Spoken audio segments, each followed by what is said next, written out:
All right, guys. Well, we are glad to be back. Josh couldn't make it tonight. But tonight I'm here with Kent Grant from Ridgeview. How are you, Coach? I'm doing good. Thank you, sir. So, just to get us going a little bit, Ridgeview wasn't around when I was in high school, so you can't be an alum of Ridgeview. Where did you graduate from? I'm actually from Cincinnati, Amelia High School. It's on the east side of Cincinnati, Ohio. Okay. Is this your first coaching job, head coaching job? Head coaching, yes. This would be my first head coaching job. Pretty much, I spent all my high school years in Dickinson County. As far as coaching goes, spent 3 years. I came down here to play football at Clinch Valley College, UVA Wise. And then coached for Coach Ramsire and Coach Wassam after I graduated for 3 years. Then just really just ended up got a job over in Clintwood, one of our offensive line coaches at the time. Uh, he was teaching at Clintwood, had been there forever, and they had a teaching opening. He's like, I think I can get you this job over here. And he's like, what do you think? And I was, sure. And never really thought 25 years later I'd still be there, but uh, still there 25 years later, still in Dixon County. Yes, sir. Um, so this is your first year at the helm at Ridgeview. Uh, how do you feel about your team? Of course, if you'd asked me this 2 weeks ago, my answer would have probably been a little bit different, but we do got one scrimmage under our belt. We went over to Letcher last Friday. Um, you know, a typical first scrimmage. We got a lot of things to clean up. But there was a lot of things, a lot of positive things I seen. So I probably feel a lot better about us today than I did 2 weeks ago, to be honest with you. We can understand that. You're hitting somebody other than you now. Yeah, yeah, yeah. Yeah, we got so many we got a lot of old faces. We got a pretty good mix of seniors and a couple juniors and a large sophomore class. So we got a pretty good mix of kids. But still playing a lot of kids in positions that they just got a lot to learn at the varsity level. Yes, sir. So how would you describe your coaching philosophy?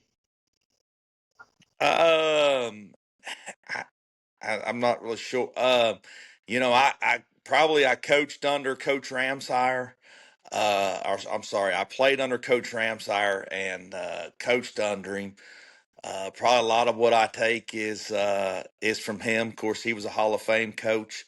I don't know how he's in like three or four different Hall of Fames. So probably take a lot of how I approach things, the way he done things.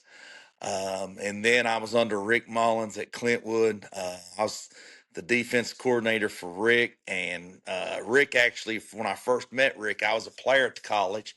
He was a wide receivers coach. And then we both coached 1 year together.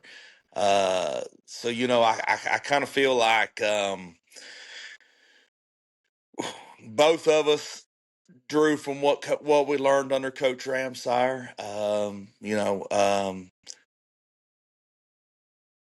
I don't know if you call it old school or not, but we like to, uh, you know, at the end of the day, football's about blocking and tackling, and concentrating on the small things, making sure we're fundamentally sound on the little things, and the big things will take care of itself. That's right. So Josh, these would be his two big questions he would ask you. He Yeah. played quarterback for Tazewell, and he Okay. played at he played at UT. He's a Tennessee grad. So I won't hold that against him. so from there, his question would be on the offensive side.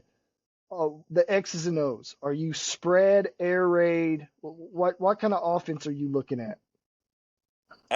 Well, we have been since at Ridgeview. We went pretty much spread after the first year. We went when we had Trenton Atkins. We went back under center some, a lot because of him. And then we've been back spread ever since. So I don't think I'd call us air raid. But we're spread. But I definitely like to run the ball. Now on the defensive side, do you consider yourself 3-4, 4-3, 3-3? What do you look like there? We base out of a forefront. But I'm one of these guys that will do about anything and everything. So we got a foundation where we base out of the four, but we'll jump around in a lot of different things during the course of the game. Um, Now this is a hard question to answer, especially being a first year head coach. But you've been in the locker room, you've seen it. How do you keep your players motivated through the season? Shoot, yeah, I guess that would be, um, I guess that kind of would be a tough one, but I kind of just feel like, just a week to week approach. And each new week brings on a new challenge. That's one of the things I'm big on is giving them, every new week has a new challenge, and how we're going to attack that challenge that week. So instead of it just being, oh, okay, another game this week, oh, it's a different challenge that we have to go after this week. Um, so when you have players, me and my father-in-law, he used to coach in Tazewell. Um, we always say you can have the most talented kid in the world, and you may not be able to win with them. And you could take somebody that's got a lot of heart and gruff, and you can form them into what you want. So when you're looking at your talent, what are you looking for in a player? Yeah, yeah, and I guess I kind of call them dogs. You want them dogs. I've had a lot of talented kids that we've won a lot of games with. But when it come down to push and shove at the end of the season during tough times, sometimes they don't show up at that moment, and but when you got them dogs, they might not be as talented, but when your back's against the wall, you know where they're going to be. Yes, sir. All right. So we know that Ridgeview's not a football town at all. I'm just kidding. I've heard about the tailgating from April. Yeah. Um, and about the atmosphere down there. And Tazewell was down there last year in the playoffs. I didn't get to make it. So how important is the community support for your team? Well, I think all three. We consolidated from three high schools, and all of them, had a rich football tradition. And there's high expectations. They really don't care how many people you lost or how many people you graduated. There's high expectations every year of where they think you should be. But I mean, that's what you want. You don't want to be at a place where they don't even care, and they don't even show Yeah, up. Yeah, they put high expectations on you, but they're there. They show up in the stands, and we went to Letcher last week for a scrimmage and had a big old crowd there, and what more can you ask for? you do have a big following. That's for sure. Um, so with that being said, I've got about two more questions I'm going to ask you. Okay. One of them, one of them is if you weren't coaching, what would you be doing? Uh, um, Sitting at the lake. I do a lot of that anymore anyway.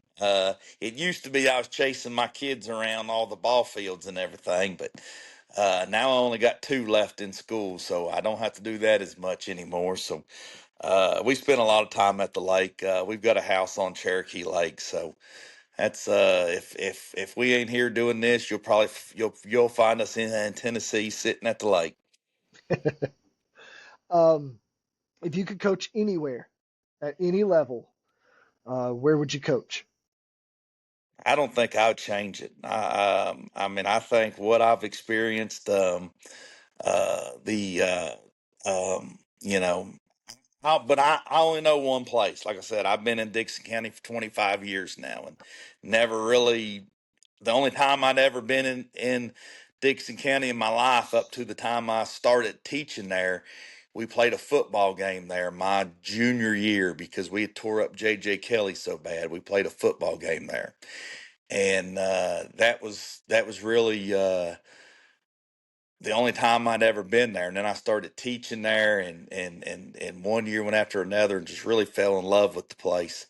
Uh, the passion that they have uh, for their community and their schools and the support they give us. I really couldn't imagine myself coaching anywhere else, to be honest with you.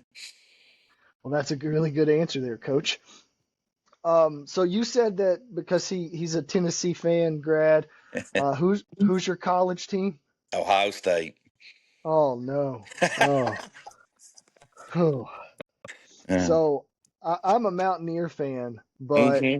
when I was in middle school, I was trying to fit. I don't come from a football or my family doesn't like sports at all. I don't know how I became this big into sports.